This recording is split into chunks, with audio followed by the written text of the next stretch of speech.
à la Seine, en hommage à Francis Stack, photographe. Fini. Vélo, moto, voiture, train. Désormais, altitude 100 mètres. Moteur doux. Tu t'offres, toi, la Seine. Tu t'inscris, tu te décris, somptueuse lenteur. Tu t'égayes ici, là. Force dissimulée, secret millénaire, autorité empreinte d'amour. Ton destin se modèle sans heurts.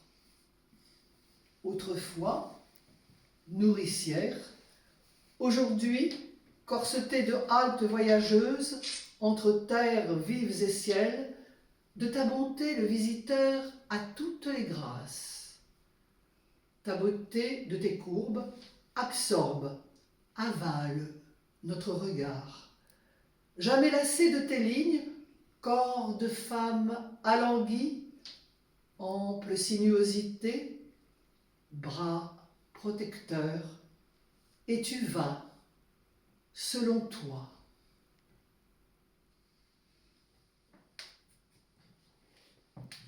Hier encore, je vivais sous des ciels au sol de tuf. En l'instant, yeux éblouis, sous l'effet d'une image, saisi haut, moteur doux, mon cœur s'emporte. Bravo. C'est bien parce qu'il y avait la scène derrière. Alors, Francis Stack se propose de vous donner quelques informations précises au sujet de ces prises de vue. Je suis flatté d'avoir fait l'objet d'une telle inspiration de la part de Mita pour une image qui a été faite à La Roche-Guyon, des montgolfières du Vexin qui est devenu un copain et qui vole très souvent dans la région d'Algory. Vous connaissez En fait, moi, on l'a connu il y a... moi, je l'ai connu il y a à peu près 5 ans, et puis dorénavant, je suis toujours en contact avec lui. Il est vrai que depuis 5 ans, je viens régulièrement, on va dire une fois par mois, essayer de survoler la boucle de Seine, de partir de Dennemont jusqu'ici, souvent. Et très souvent le matin, à partir de l'automne, donc ça va venir, mais ces coins-là sont très brumeux. Il y a la brume qui monte le matin, et ça... J'ai toujours pas fait la photo... le Graal, je te crois que c'est la photo que j'espère un jour produire, à savoir que uniquement la Seine soit recouverte de brume. Tu sais, généralement, tu as la brume qui joue avec la Seine. Donc, ce qui est formidable en paramoteur, c'est que ça se disloque, on cherche la lumière et autres. Et, il est vrai que maintenant, je commence à avoir une belle collection d'images sur le sujet. Mais c'est assez formidable parce que en habitant Versailles, j'ai un peu exploré tous les endroits, mais le plateau de Saclay m'a fait l'objet d'une interpellation des autorités. Paris est interdit de survol. L'ouest parisien avec la Seine, évidemment, c'est une très belle surprise. Et puis, donc j'y reviens très régulièrement. Ces jours-là, ma femme ne comprend pas que je me lève à 6h du matin pour aller voler.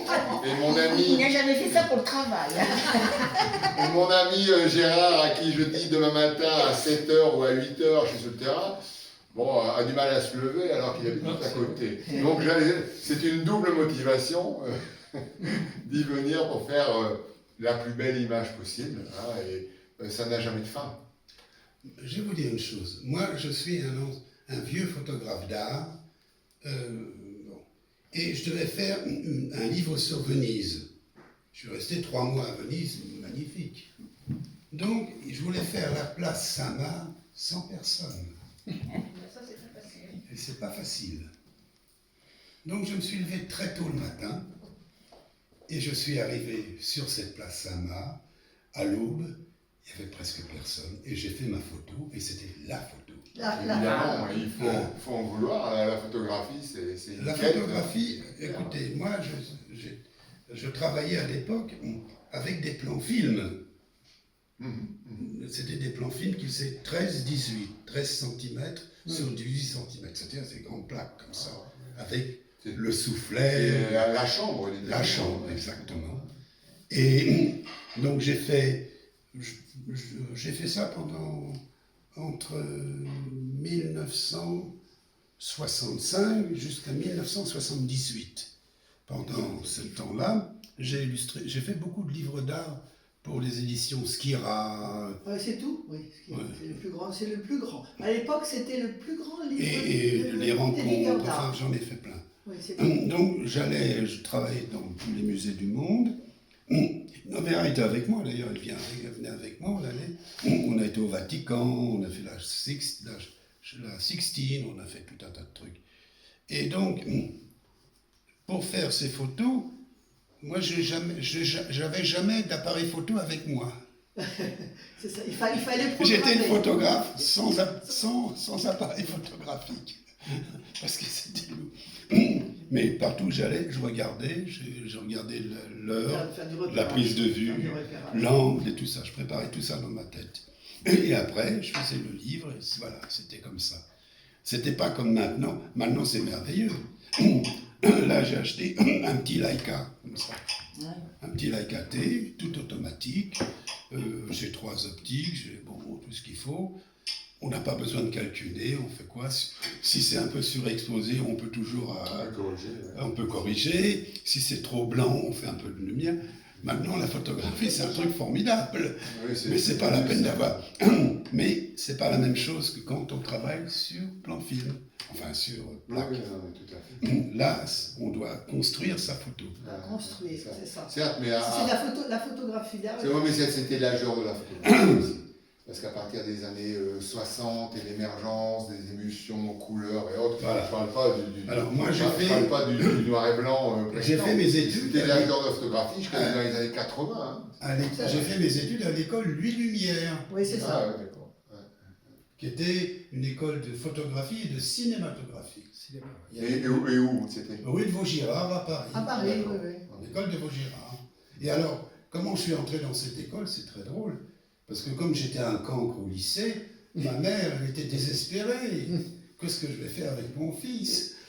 Et j'étais à la galerie de mon oncle, et puis mon oncle avait dit à ma mère, tu sais, il pourrait faire des études de photographie. C'est ça, la photographie à l'époque, c'est pas sérieux.